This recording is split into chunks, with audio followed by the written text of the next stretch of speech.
Hello and good evening, all of you. Welcome to the another lecture of the Polity series, and we are discussing the central-state relation. Part 1 we have done, and in that we have already discussed the legislative bifurcation and the administrative bifurcation, that is also known as the executive classification. ठीक है, तो जो central state के बीच में laws कैसे divide किए जाएंगे, किस किसी कैसे पावर होगी, वो हमने देख लिया.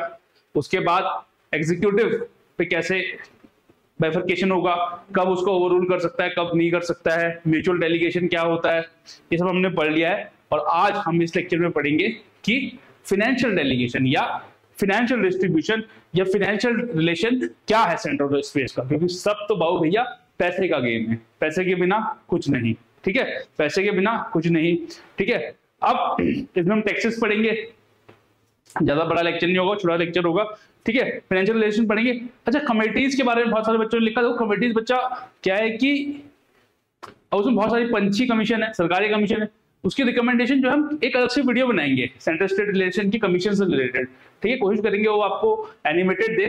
ठीक है, नहीं तो पढ़ा देंगे किसी दिन. तो इस लेक्चर में हम लोग सिर्फ लेजिस्लेटिव रिलेशन जो कि प्रिलिम्स पॉइंट ऑफ व्यू से इंपॉर्टेंट है वो पढ़ेंगे. तो शुरू करते हैं. ठीक है, शुरू करते हैं. तो फाइनेंशियल रिलेशन कहां दिए गए हैं? फाइनेंशियल रिलेशन आर्टिकल 268 से 283 के में दिए गए हैं. ठीक है, और पार्ट 12 ऑफ द कॉन्स्टिट्यूशन. तो 268 से 293 और पार्ट 12 ऑफ द कॉन्स्टिट्यूशन. अच्छा, इसमें भी बहुत सारी बाइफर्केशन है, टॉपिक अलग अलग हैं. हार्ड एंड फास्ट टॉपिक नहीं है. तो पहला जो है एलोकेशन ऑफ टैक्सिंग पावर्स. भाई पैसा कैसा आता है सरकार के पास? जब वो टैक्स लेती है आपसे, सेस लेती है, सरचार्ज लेती है. अब इन तीनों के बीच में क्या डिफरेंस हो गया, पहले ये समझ लेते हैं कि टैक्स, सेस और सरचार्ज के बीच में क्या फर्क होता है. देखिए, टैक्स जो होता है, अब सरकार के पास टैक्स एक प्रकार का टूल है. ठीक है, नॉन टैक्स रेवेन्यूज भी हो सकते हैं. मान लिया इंडियन रेलवेज, भारतीय रेल से जो पैसा आता है, भारतीय रेल क्या है? सरकारी है, and that is a kind of non tax revenue. क्या हो गया वो? Non tax revenue. टैक्स एक इज सिर्फ नहीं या एक प्रकार है जिससे कि सरकार पैसा अपने पास लेके आती है. एग्जाम्पल के लिए इनकम टैक्स, एग्जाम्पल के लिए कॉर्पोरेट टैक्स जो कॉर्पोरेट्स पे लगता है. ठीक है, अब टैक्स लगाने से पहले देख लेते हैं कि टैक्सिंग पावर्स कैसे कैसे हैं. ठीक है, टैक्सिंग पावर्स कैसे कैसे हैं. तो देखो, इसमें भी लिस्ट के अकॉर्डिंग दिया गया है, लिस्ट के अकॉर्डिंग दिया गया है. और तो सबसे पहले क्या है कि जो यूनियन लिस्ट है उसमें जो भी टैक्सेशन से जो भी सब्जेक्ट्स है उस पर टैक्सेशन की पावर किसको है? पार्लियामेंट को. स्टेट लिस्ट की बात करें उसमें टैक्सेशन की पावर किसको है? स्टेट को. अब जीएसटी से पहले कंकरेंट में कोई भी, कई जगह आपको लिखा हुआ मिल जाएगा, लेकिन जो मैंने पढ़ा है वो ये है कि कंकरेंट कोई भी टैक्सेशन से रिलेटेड कोई भी टॉपिक कंकरेंट लिस्ट में नहीं था. तो कंकरेंट पावर्स थी ही नहीं टैक्सेशन से related. But then after the introduction of 101st constitutional amendment act, that is the GST, goods and services tax act जब आया, जीएसटी जब आया, तो कंकरेंट में एक चीज आ गई, जीएसटी. तो जो जीएसटी पे है उससे आप पैसा तो ले रहे हैं, और उसके लिए लॉ बनाने की पावर सेंटर और स्टेट दोनों के पास है. और इसके अलावा जो रेजिडियरी सब्जेक्ट्स हैं जो कहीं भी मेंशन नहीं है, किसी भी तीनों लिस्ट में मेंशन नहीं है, वो जो है उसकी पावर पार्लियामेंट के पास है. तो आपने टैक्सिंग पावर समझ लिया कि किसके पास कैसे कैसे टैक्स करने की पावर है. ठीक है, अब आगे चलते हैं कि उसके बाद कॉन्स्टिट्यूशन ने ही कुछ रिस्ट्रिक्शन लगा दी. किस पे? स्टेट पे. ठीक है, तो ये रिस्ट्रिक्शन है 4-5, तो देख लेते जल्दी से, देख लेते हैं क्या है कि स्टेट लेजिस्लेचर जो है टैक्स इंपोज कर सकता है profession, trades, callings and employment पे. पर ऐसा टैक्स जो है 2500 पर एनम से एक्सीड नहीं कर सकता, 2500 पर एनम पर ईयर से ज्यादा एक्सीड नहीं कर सकता. ठीक है, then state can impose taxes on sale और purchase of goods other than newspaper होगा, है ना. न्यूज़पेपर के अलावा sale and purchase of goods पे जो है स्टेट जो है टैक्स ले सकता है. But this power of state to impose sale tax is subjected to 4 restriction. ठीक है, इसमें भी रिस्ट्रिक्शन लगा दी. इसके ये इनहेरेंट रिस्ट्रिक्शन है, इसके अंदर रिस्ट्रिक्शन है ये. ठीक है, इसके अंदर रिस्ट्रिक्शन है ये. ठीक है, ये इसके अंदर रिस्ट्रिक्शन है सारी. तो क्या है? No tax can be imposed on the sale और purchase of taking place outside the state. ठीक है, आप के स्टेट के बाहर भाई महाराष्ट्र और गुजरात के बीच में कोई टैक्स हो रहा है, मध्य प्रदेश उस पर जाकर टैक्स नहीं लगा सकता, ठीक है, तो आप ऐसा नहीं करेंगे। उसके बाद no tax can be imposed on sale और purchase taking place in course of import और एक्सपोर्ट। देश से बाहर सामान जाना है या देश से बाहर से सामान आना है, उस पर स्टेट कुछ नहीं कर सकता, ठीक है। और लास्ट क्या है, no tax can be imposed on sale और purchase taking place in course of interstate trade और कॉमर्स। तो इंटरस्टेट ट्रेड और कॉमर्स जो है वो भी पार्लियामेंट का प्रेरोगेटिव है, उस पर भी कोई लॉ बनाना होगा तो या टैक्स लेना होगा तो वो पार्लियामेंट बनाएगा, ठीक है। वो कौन बनाएगा, वो पार्लियामेंट बनाएगा। और क्या क्या है, a tax imposed on sale और purchase of goods declared by the parliament to be of special importance in interstate और commerce subject to restriction condition specified by the parliament. Parliament उसके लॉ बना देगा। उसके बाद state can not impose on sale of electricity in the following circumstances. भाई state जो है tax impose नहीं कर सकता कौन से केसेस में, अगर वो जो बिजली है सेंटर कंज्यूम कर रहा है या सेंटर जो है सेल कर रहा है उसको, ठीक है। अगर वो electricity construction maintenance operation of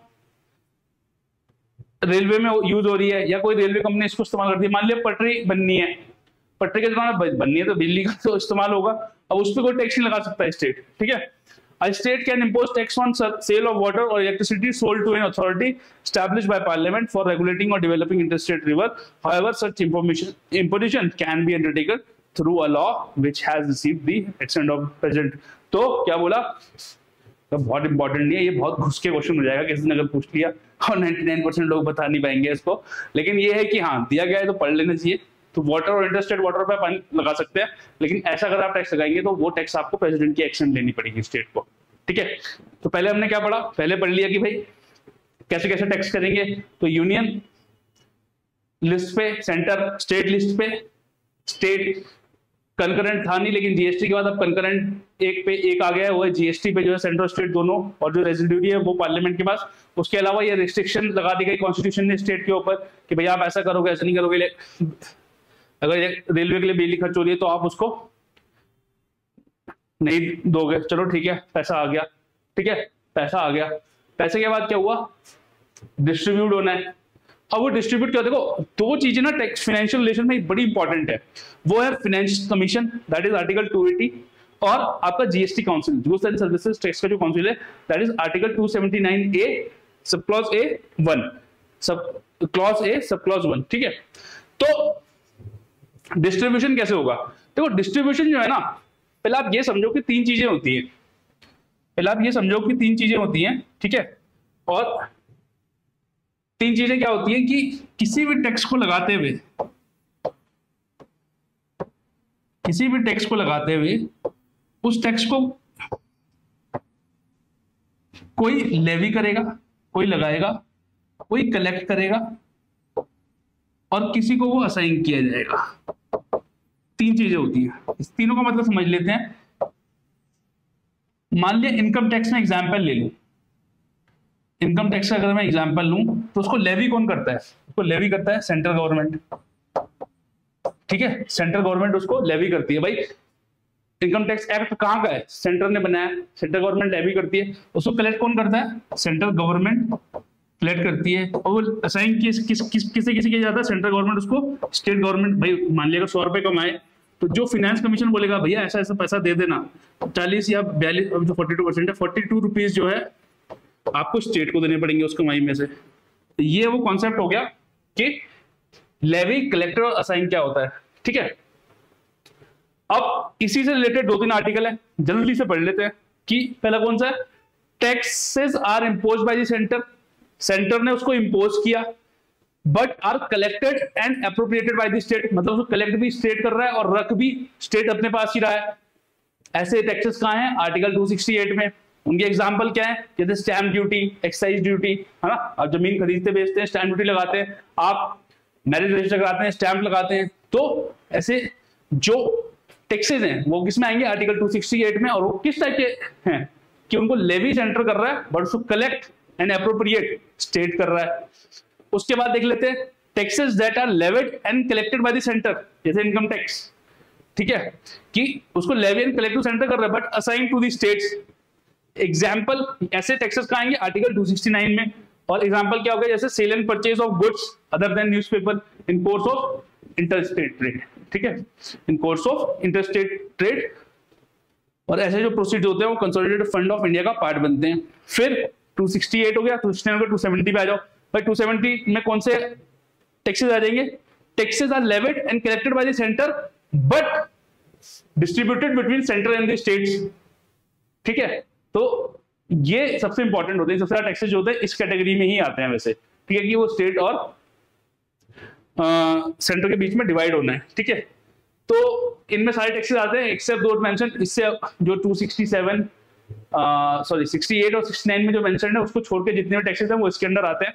ठीक है, और पार्लियामेंट में जो है, पार्लियामेंट को पावर दी गई है कि वो सरचार्ज और सेस, देखो सरचार्ज क्या होता है कि वो किसी चीज पे लगा देते हैं।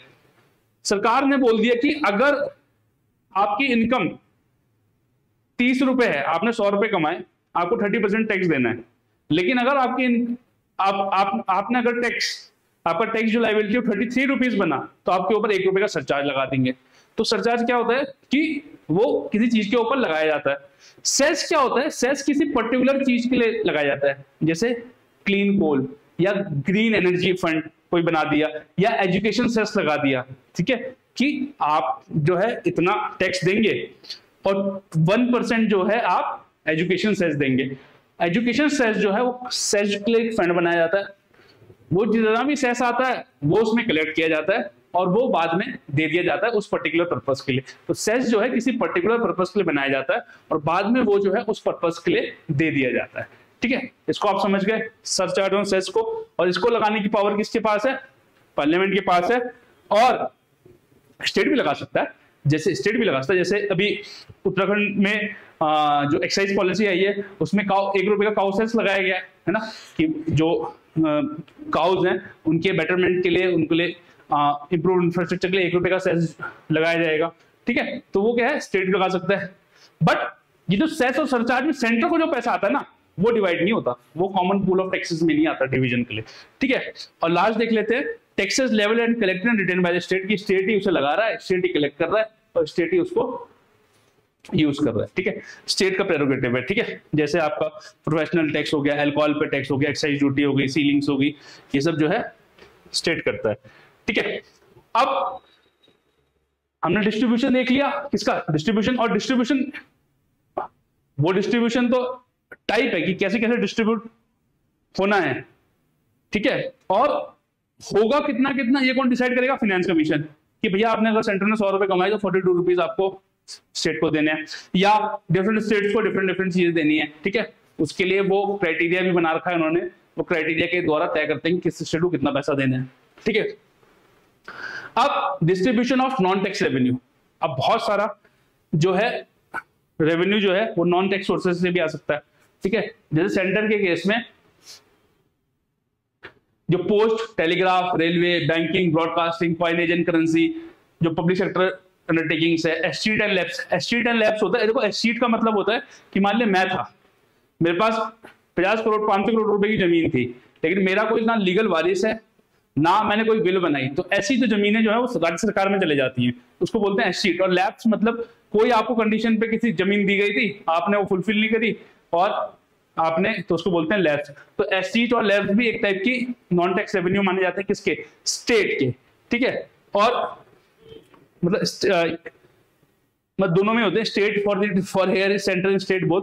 तो सेंटर और स्टेट जो भी है पैसा, ये भी नॉन टैक्स रेवेन्यू का पार्ट बनते हैं। स्टेट में ऐसे ही जो इरिगेशन से आया, फॉरेस्ट से आया, फिशरीज से आया, सेंटर की अपनी पब्लिक अंडरटेकिंग्स होती हैं, स्टेट की अपनी पब्लिक अंडरटेकिंग्स होती हैं जिससे कि पैसा आता है। जैसे मिंट है जहां पर सिक्के छपते हैं, ठीक है, या कोई प्रिंटिंग प्रेस है, ठीक है, तो वहां से पैसा आता है, तो वो उनकी इनकम ही है।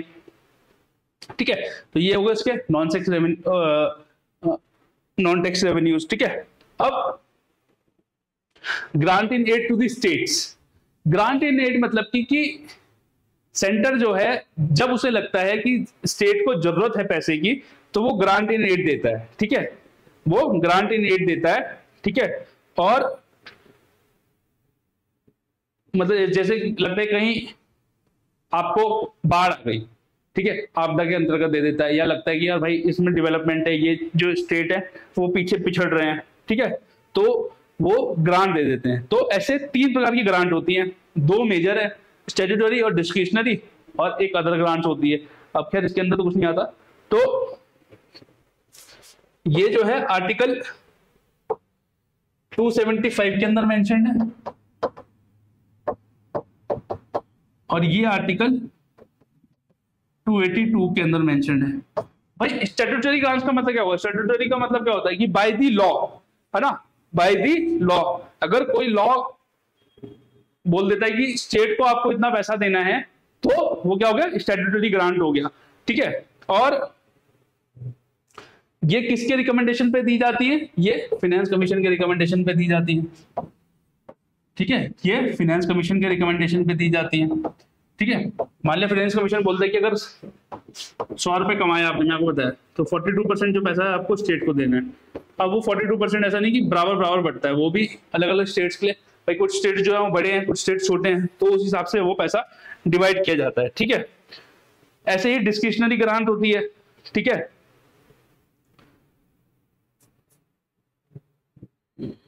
तो ये जो है आप अपने डिस्क्रिशन पे पैसा दे सकते हो, ठीक है। आप ये डिस्क्रिशन पे पावर पैसा दे सकते हो, और ये जो पावर है ये सेंट्रल एंड स्टेट दोनों को है, ठीक है।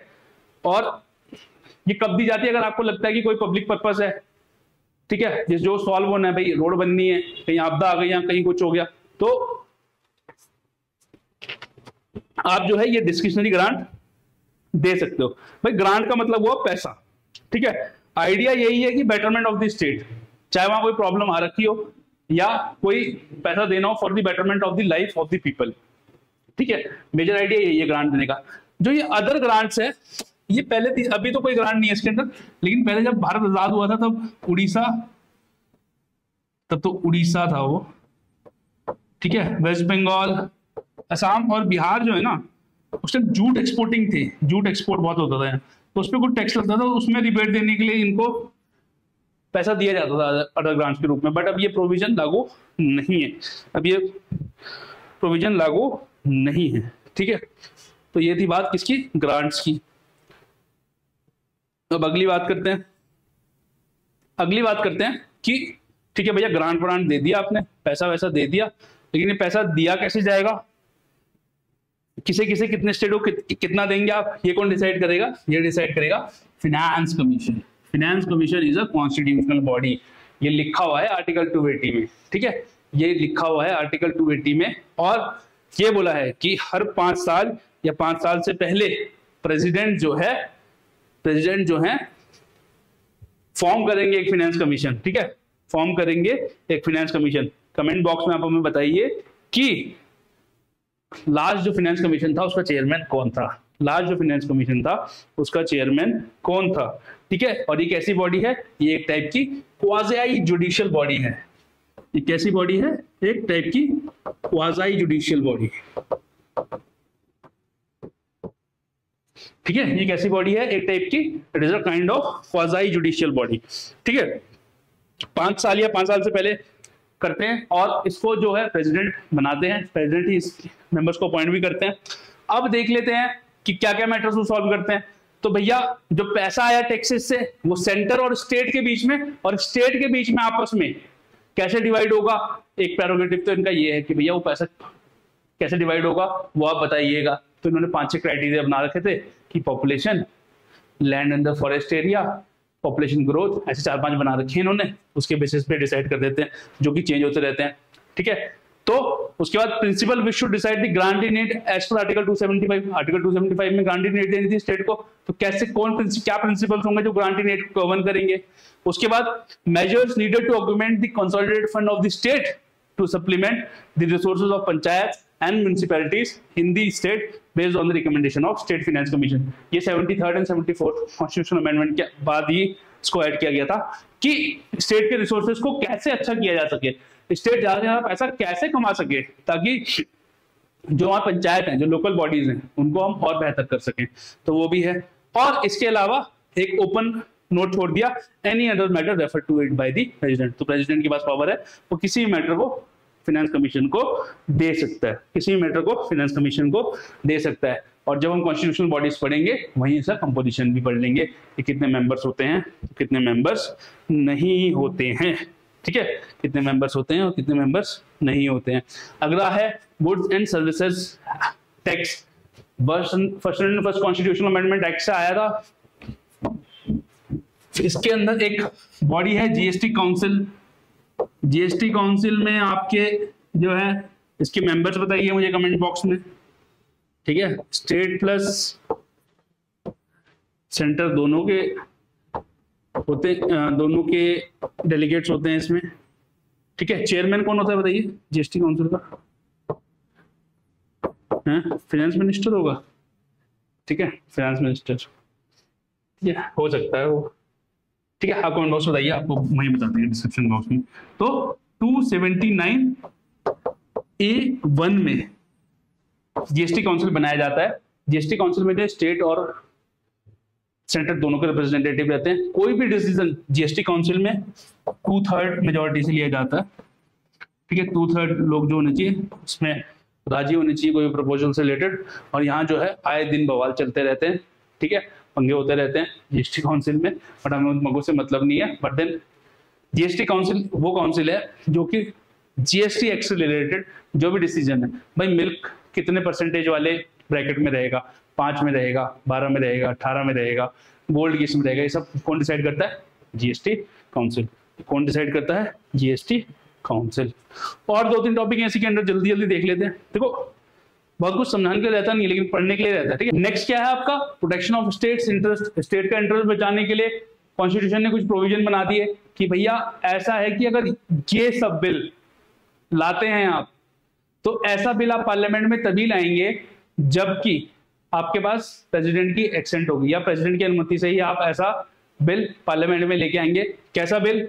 अगर आप कहीं भी टैक्स या ड्यूटी को जो है इंपोज करते हैं, नई चीज लेके आते हैं, या जो ऑलरेडी एग्जिस्टिंग है उसे वेरी करते हैं, उसके अंदर स्लैब चेंज करते हैं, तो और उसमें क्या होना है? स्टेट्स का इंटरेस्ट होना चाहिए। तो अगर आप ऐसा कोई टैक्स या ड्यूटी वेरी करते हैं या लेके आते हैं जिसमें कि स्टेट का इंटरेस्ट है, तो आपको जो है प्रेसिडेंट की अनुमति चाहिए, ठीक है, प्रेसिडेंट की अनुमति चाहिए। तो क्या बोला गया कि some bills can be introduced in the parliament only on the recommendation of the president, ठीक है, so as to protect the financial interest of the state. उसके बाद एग्रीकल्चर इनकम। एग्रीकल्चर इनकम क्या है कि एग्रीकल्चर इनकम बड़ी सही चीज है, क्योंकि इस पे जो है इसके अंदर कमाई की सारी इनकम जो है इनकम टैक्स से बाहर होती है। एग्रीकल्चर इनकम पे जो है इनकम टैक्स नहीं लगता, ठीक है, और उसको डिफाइन किया गया आईटी एक्ट में। तो ये बोला गया कि अगर आप एग्रीकल्चर इनकम की जो डेफिनेशन उसे चेंज करते हैं, पार्लियामेंट चेंज करती है, तो उसके लिए ऐसे बिल के लिए भी आपको प्रेसिडेंट की अनुमति लेनी पड़ेगी पहले, ठीक है। उसके बाद ऐसा कोई आप बिल लेके आते हैं जो कि पैसा कैसा डिवाइड होगा स्टेट्स के बीच, सेंट्रल स्टेट के बीच में, आप वही प्रिंसिपल चेंज करने वाले हैं, तो भी आपको प्रेसिडेंट की अनुमति चाहिए, ठीक है। उसके बाद लास्ट क्या है कि अब bill which imposes any surcharge on a specified tax और duty for the purpose of the centre, ऐसे में भी आपको चाहिए, प्रेसिडेंट की अनुमति चाहिए। अब पैसा इतना तो रहता नहीं, कमा लिया, लेकिन इतना भी नहीं कमा पाते कि काम चल जाए, तो फिर बोरोइंग भी करनी पड़ती है। तो बोरोइंग जो है सेंट्रल स्टेट अलग अलग तरीके से कर सकते हैं, आप पढ़ सकते हैं इसको, बट मैं आपको करेक्शन में समझा देता हूं। सेंटर जो है वो कंसोलिडेटेड फंड ऑफ इंडिया को एक तरीके से आप समझिए कि इन लीव रख के या उसको गिरवी रख के उस पर लोन ले सकती है, उसको दिखा के हमारा कंसोलिडेटेड फंड ऑफ इंडिया है। और वो लोन, और जो वो लोन लेगी वो कहाँ ले सकती है? विद इन कंट्री या from outside the country. State जो है कॉन्स्टिट्यूशन के अकॉर्डिंग सिर्फ कंट्री में लेगा, अगर बाहर से लेना है तो सेंटर की उसको परमिशन की जरूरत होती है। सेंटर जो है स्टेट को लोन दे सकता है, स्टेट जो है सेंटर से लोन ले सकता है, ठीक है, बट स्टेट जो है कहीं और से तब लोन नहीं लेगा। एक कंडीशन ये याद रखिएगा, स्टेट जो है कहीं से भी लोन तब नहीं लेगा कि उसको अगर सेंटर का कोई लोन देना है या उसके ऊपर कोई ऑलरेडी लोन चल रहा है, तब स्टेट कहीं और से लोन नहीं ले सकता, ठीक है, इतना समझ लीजिएगा। जल्दी से पढ़ लेते हैं। Central government can borrow either within India और outside upon the security of the consolidated fund of India और can give guarantees but both within the limits fixed by the parliament. Constitution ने बोला कि parliament के पास power है कि आप कितना बोरिंग करोगे, वो लिमिट फिक्स कर सकती है पार्लियामेंट, लेकिन ऐसा कोई लॉ बनाया नहीं गया, ऐसा कोई लॉ इंडिया में है नहीं, ठीक है। A state government can borrow within India and not abroad upon the security of the consolidated fund of state. Borrow कर सकती है लेकिन कंसोलिडेटेड फंड ऑफ स्टेट पे नहीं करेगी, फिर अपनी पे कर सकती है, किसी और चीज पे कर सकती है, बट उसके लिए भी उसको सेंटर की परमिशन लगती है, ठीक है। और can give guarantee but both within the limits fixed by the legislature of that state, ठीक है। और क्या बोला, the central government can make loans to any, मतलब दे सकती है स्टेट को, ठीक है। और अगर स्टेट कोई लोन ले रहा है कहीं और से तो उसमें गारंटी भी दे सकती है कि हम, आप टेंशन मत लो, स्टेट अपना है, और सेंट्रल गवर्नमेंट कह सकती है कि पैसा हम देंगे अगर ये नहीं देगा, तो गारंटी भी ले सकती है। A state can not raise any loan without the consent of the centre if there is still outstanding any part of loan made to the state by the centre और in respect of which a guarantee has been given to the centre. ये मैंने आपको पहले जो crux है उसमें समझा दिया था, ठीक है। अब एक चीज आती है इंटर गवर्नमेंटल टैक्स इम्यूनिटीज। तो ये सेंटर है भैया, ये स्टेट है। अब टेक्निकली तो स्टेट में डिवाइडेड है, तो सेंटर की कुछ प्रॉपर्टीज होंगी, ठीक है, या कोई पैसा वैसा होगा, या कुछ भी चीज होगी, मूवेबल इमूवेबल प्रॉपर्टी होगी, ठीक है।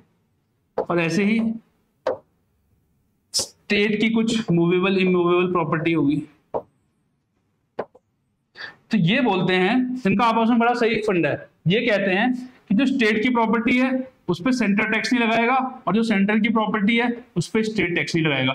वो प्रॉपर्टी कैसे हो सकती है, वो प्रॉपर्टी मूवेबल या इमूवेबल हो सकती है, लेकिन स्टेट का ये प्रेरोगेटिव जो है पार्लियामेंट छीन सकती है। पार्लियामेंट बोल सकती है कि भैया सेंटर के पास पावर है कि वो स्टेट की इस प्रॉपर्टी पे टैक्स लगा दे, ठीक है, स्टेट की इस प्रॉपर्टी पे टैक्स लगेगा। ऐसा पार्लियामेंट अगर लॉ पास कर दे तब लग सकता है, बट लेकिन अभी म्यूचुअल अंडरस्टैंडिंग है, इंटर गवर्नमेंटल टैक्स इम्यूनिटी है कि जो सेंटर की जो प्रॉपर्टी है मूवेबल चाहे इमूवेबल उस पर स्टेट टैक्स नहीं लगेगा, और स्टेट की जो प्रॉपर्टी है उस पर सेंटर का टैक्स नहीं लगेगा। तो इसी को बोलते हैं inter governmental tax immunities, okay, इसी को बोलते हैं इंटर गवर्नमेंटल टैक्स इम्यूनिटीज, ठीक है। और बट इसको छीनने की पावर किसके पास है, इसको छीनने की पावर है पार्लियामेंट के पास। और अब देख लेते हैं कि इमरजेंसी के टाइम पे क्या होता है। इमरजेंसी के टाइम पे जो है कैसे होते हैं फाइनेंशियल रिलेशन। तो दो चीज होती है, नेशनल इमरजेंसी लग गई या फाइनेंशियल इमरजेंसी लग गई। नेशनल इमरजेंसी अंडर आर्टिकल 362, ठीक है, under article 352 sorry, and this is under article 360। तो क्या बोला कि अगर नेशनल इमरजेंसी लगी हुई है तो जो है प्रेसिडेंट क्या है, वो जो सेंट्रल स्टेट के बीच में जो पैसा डिवाइड होना है, प्रेसिडेंट जो है उसको मॉडिफाई कर सकता है, बोल सकता है कि 42 नहीं देंगे यार, 20 ही मिलेगा, ठीक है, 20 ही मिलेगा। और ये मॉडिफिकेशन कब तक रहेगी, उस फाइनेंशियल ईयर के एंड तक रहेगी जब जिस फाइनेंशियल ईयर में नेशनल इमरजेंसी समाप्त हो गई। मान लिया इस साल नेशनल इमरजेंसी लगी हुई थी, प्रेसिडेंट साहब ने बोला कि 42% से इस बार जो है स्टेट को जो है 30% ही दिया जाएगा। इस साल दिसंबर में नेशनल इमरजेंसी खत्म हो गई, बट वो जो है मार्च 31 2024 तक, 31 मार्च 2024 तक ये प्रोविजन लागू रहेगा। उसके बाद जो है वो रिवर्ट बैक हो जाएगा।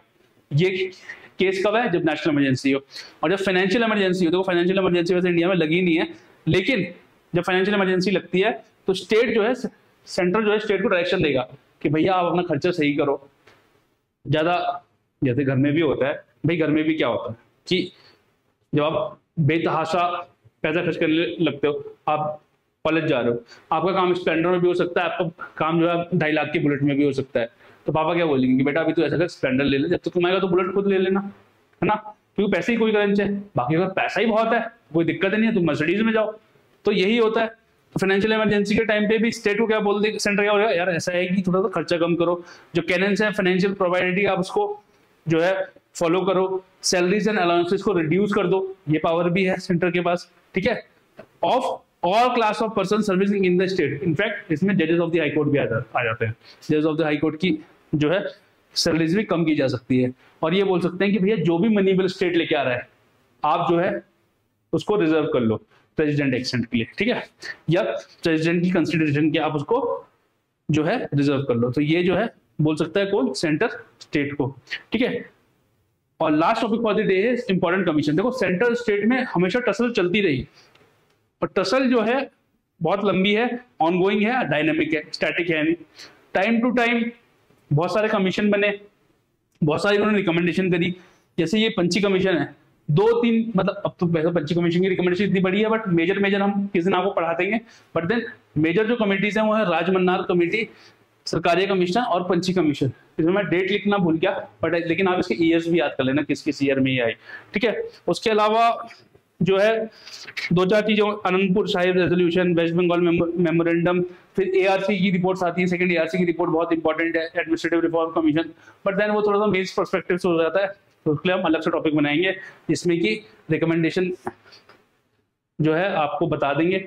अब उसमें समझाने के लिए बहुत कुछ होता नहीं है, बट ठीक है, उसमें ज्यादातर पढ़ने के लिए होता है, तो पढ़ा देंगे, कोई दिक्कत नहीं है। तो ये थी बात किसकी, सेंट्रल स्टेट रिलेशन की।